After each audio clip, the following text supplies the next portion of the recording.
New hope has arrived in the country with the coming of upper limb prosthetics that would enable amputees to be independent. The new prosthetic arm is welcomed by many amputees. Touching her arm, Adama Suma was in tears, narrating how she was amputated during the Civil War as a child. Life must have been unfair being born with two arms, but unfortunately forced to grow up with just a limb. The story of Adama could be the same as many others with one limb.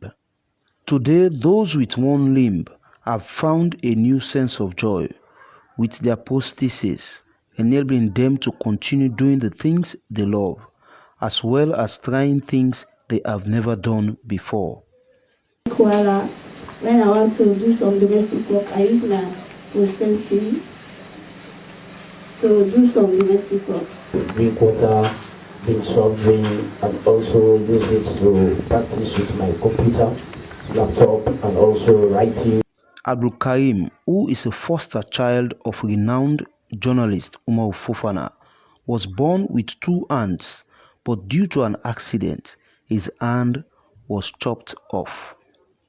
His case is different as he has no appendage below the elbow, but his entire hand was removed, which made his own prosthesis different from others.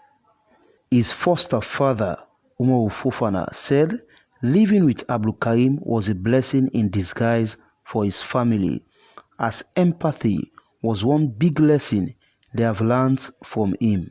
I keep saying that every disabled person is potentially, every able-bodied person is potentially a disabled person. You can get sick and lose your sight. You can get to a road accident and lose your arm or your leg. So it's just natural that we feel that empathy for people living with disabilities. The National Rehabilitation Center was extremely happy for such partnership. But now that the country has 6 clinics producing prosthetics for lower limbs, the challenge has been producing prosthetics for upper limbs. But then the upper limb is a challenge. So when I heard from Dr. Abs that there's a team that's into upper limb prosthetics, I was so happy that this is an opportunity for us to give service or provide prosthetic devices for people that are amputated, have upper limb amputation. For the providers of the prosthetics, their dream to make the world a better place for all to live in lured them to bring such assistance into the country.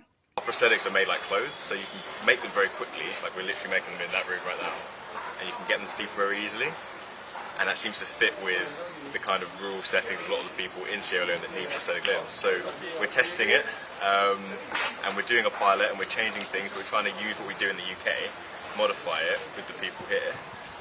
The prosthesis provided for the few number of amputees, Nathan said, is a pilot phase, adding that they are targeting 200 people for the next 6 months. He called on all those without hands to visit the Freetown Cheshire home, as they will freely be given one. Emmanuel Samura, SLBC Freetown.